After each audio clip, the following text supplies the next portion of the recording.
अगर आप एक मैनिपुलेशन की फैमिली में पैदा हो जाएं तो क्या होगा?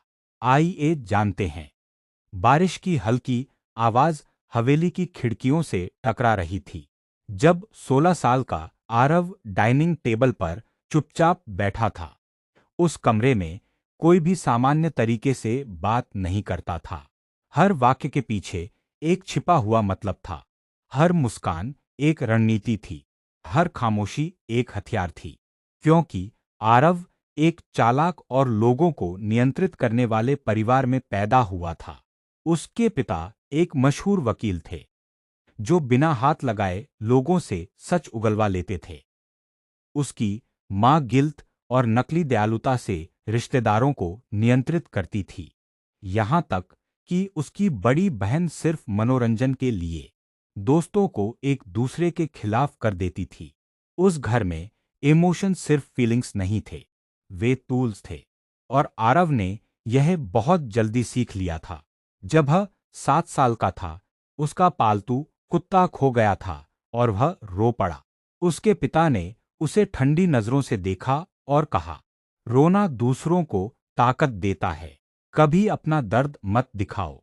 जब वह 10 साल का हुआ, उसकी मां ने उसे सिखाया कि किसी का भरोसा जल्दी कैसे जीता जाता है। लोग वही मानते हैं जो वे सुनना चाहते हैं, उसने धीरे से कहा। उनकी कमजोरी पहचानो और उनका सहारा बन जाओ। 15 साल की उम्र तक आरव लोगों को डरावनी हद तक समझने लगा था। उसे पता चल जाता था कि कौन इनसिक्योर है, कौन अटेंशन चाहता है और कौन से शब्द किसी को कंट्रोल कर सकते हैं। स्कूल में हर कोई उसे पसंद करता था। टीचर्स उस पर भरोसा करते थे। स्टूडेंट्स उसकी तारीफ करते थे। गर्ल्स कुछ ही दिनों में इमोशनली अटैच हो जाती थीं। लेकिन किसी को सच्चाई नहीं पता थी। आरव कभी किसी से इमोशनली कनेक्टेड महसूस नहीं करता था।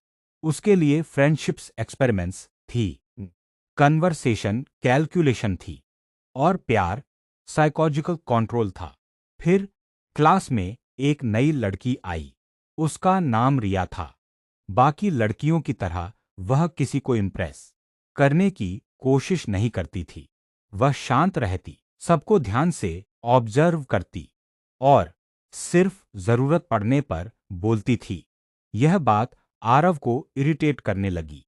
पहली बार वह किसी को पूरी तरह समझ नहीं पा रहा था। इसलिए उसने अपना पसंदीदा खेल खेलने का फैसला किया। वह धीरे धीरे उसका दोस्त बना।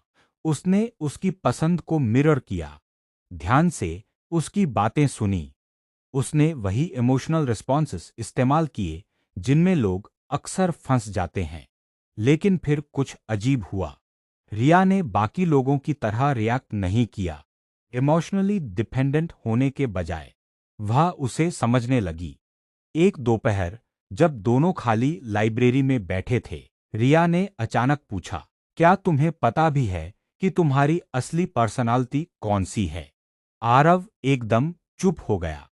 उससे पहले किसी ने उससे ऐसा सवाल कभी नहीं पूछा था।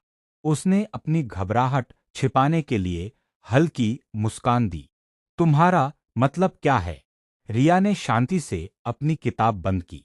तुम हर इंसान के सामने अपना बिहेवियर बदल लेते हो। तुम वही बोलते हो जो लोग सुनना चाहते हैं। तुम लोगों को स्पेशल महसूस कराते हो। लेकिन तुम्हारी आंखें हमेशा खाली रहती हैं। कई सालों में पहली बार आरव नर्वस महसूस कर रहा था।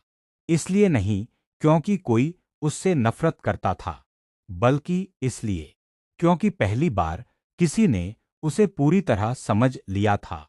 उस रात वह सो नहीं पाया। रिया के शब्द बार बार उसके दिमाग में घूम रहे थे। तुम्हारी असली पर्सनालिटी कौन सी है? अगले कुछ हफ्ते उसके लिए दर्दनाक बन गए। आरव ने उन चीजों को नोटिस करना शुरू किया जिन्हें उसने पूरी जिंदगी इग्नोर किया था। उसके फादर क्लाइंट्स को मैनिपुलेट करते थे। उसकी मदर सर्वेंट्स को इमोशनली कंट्रोल करती थी।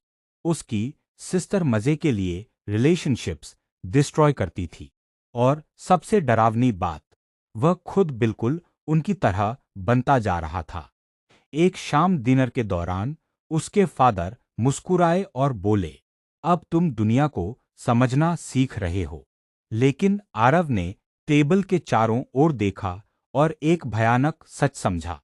उस फैमिली में कोई किसी से प्यार नहीं करता था। अगले दिन आरव फिर रिया से मिला। तुम मेरी मदद क्यों कर रही हो? उसने धीरे से पूछा। अगले दिन आरव फिर रिया से मिला। रिया ने कुछ पल उसकी तरफ देखा, क्योंकि मैनिपुलेशन अक्सर उन लोगों द्वारा सीखा जाता है जिन्हें कभी सच्चा प्यार नहीं मिला। कमरे में साइलेंस फैल गई और अपनी जिंदगी में पहली बार आरव ने बिना कैलकुलेशन के इमोशन महसूस किया। न कंट्रोल, न ताकत, सिर्फ दर्द, सच्चा दर्द। कुछ महीनों बाद आरव धीरे धीरे बदलने लगा। उसने माइंड गेम्स खेलना बंद कर दिया, प्रिटेंड करना छोड़ दिया, लोगों को इमोशनली यूज करना बंद कर दिया। यह आसान नहीं था, क्योंकि मैनिपुलेशन उसकी सर्वाइवल इंस्टिंक्ट बन चुकी थी।